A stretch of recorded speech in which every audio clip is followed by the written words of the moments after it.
I feel like I'm in the middle of a bunch of miracles here. I'm a guy that actually cut type by hand and cut film and pasted it together and ran it through spools in a machine. So this is really more amazing for me than it is for you, if you can imagine that. How many people went to the Wizard of Oz thing last night? A lot of you? That shit was amazing, wasn't it? Oh my God. I'm going to show you another film here that we generated. I think it's equally amazing. We plan to have it done before that film is done. Martin's going to take care of that. We are lucky enough to work with the Dali Museum in St. Petersburg, Florida. It's a single artist museum. So they've basically got a bunch of Dali stuff to put up. And we make things for them that actually take the work of Dali and put it in new forms that I call them new rides. It's like new rides at Disneyland. Great technological things that make them into a lighthouse and kind of reimagine what a museum can be. In 2016, we let visitors in the museum actually step inside one of Dali's paintings, the archaeological reminiscence of Malay's Angeles, in virtual reality. So that experience went live before the first consumer version of the Oculus Rift was actually available to the public. This is still in the museum. You can do it now.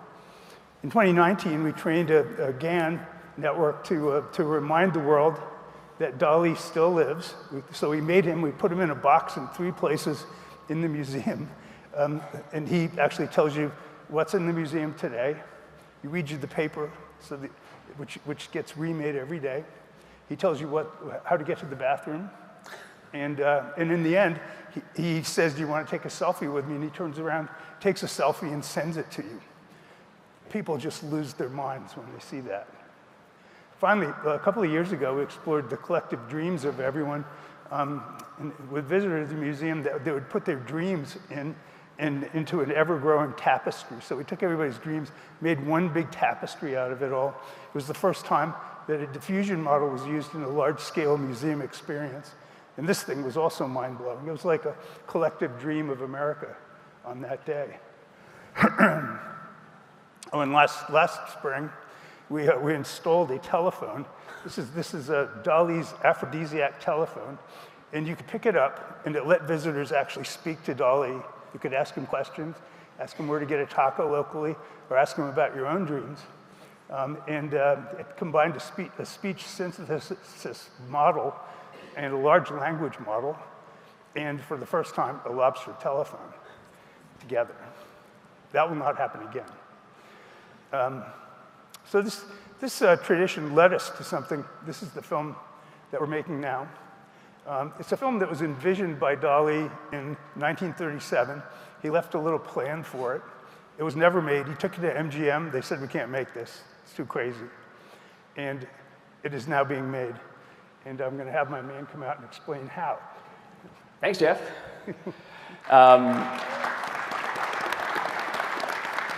So realizing Dali's vision from 1937 required more than just hitting generate. We needed to interpret his surreal vision faithfully. So I want to take a minute to look at a traditional filmmaking process, which is, you see an example of that here. It is a fairly linear path. We start with concepting, brainstorming the core idea. Then we move into writing the script, laying out the narrative and the dialogue. Next up is storyboarding, where artists visualize the script shot by shot. And then we go to the physical shoot, capturing performances, locations, practical elements with cameras, good old-fashioned cameras.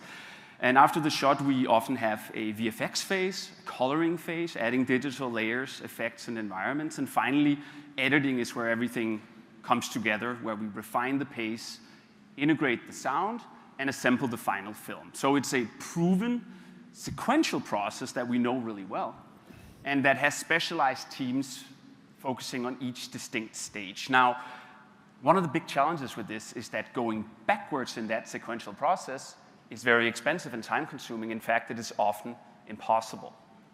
So that brings us to a more modern AI-driven process, and this is what we use to bring Dali's vision to life. So how is it different? Some pillars in this project remain familiar. We have high-level concepting still, understanding Dali's intent and our goals.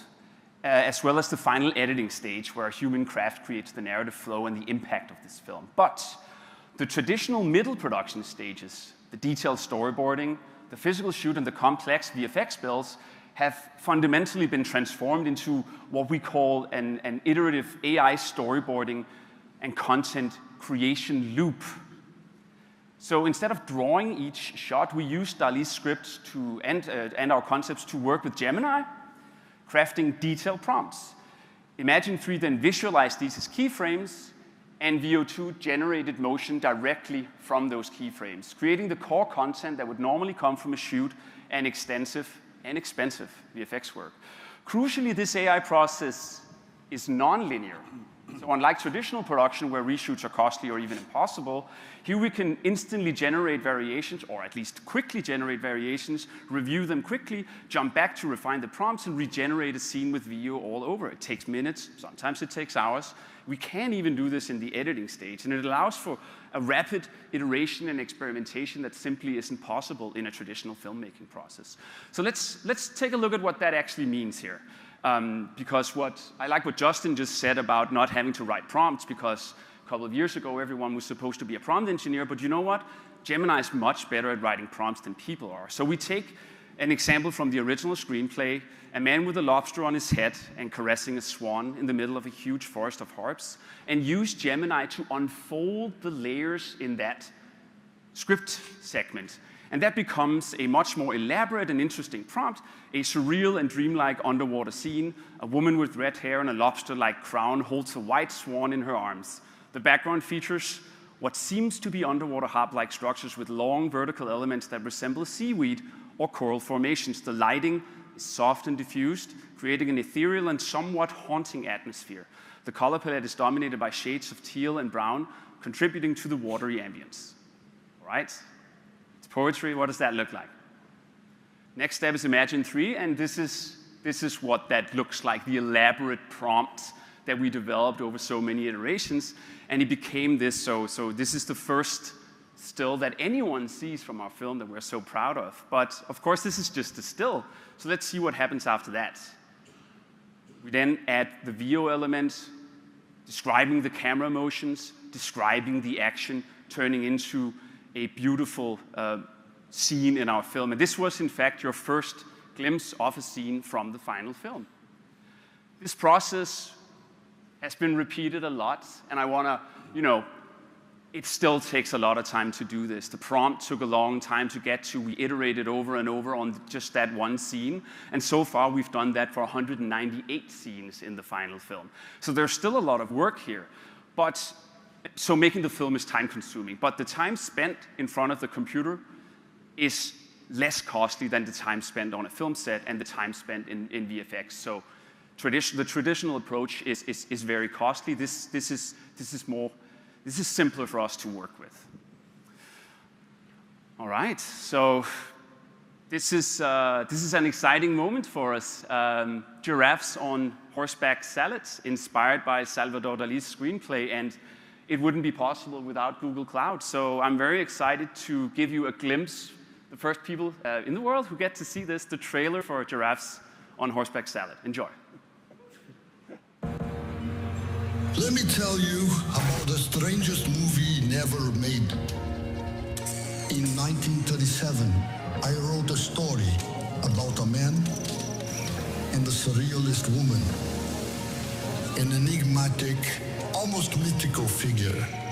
It was about a world where reality burns away, with flaming giraffes and impossible dreams.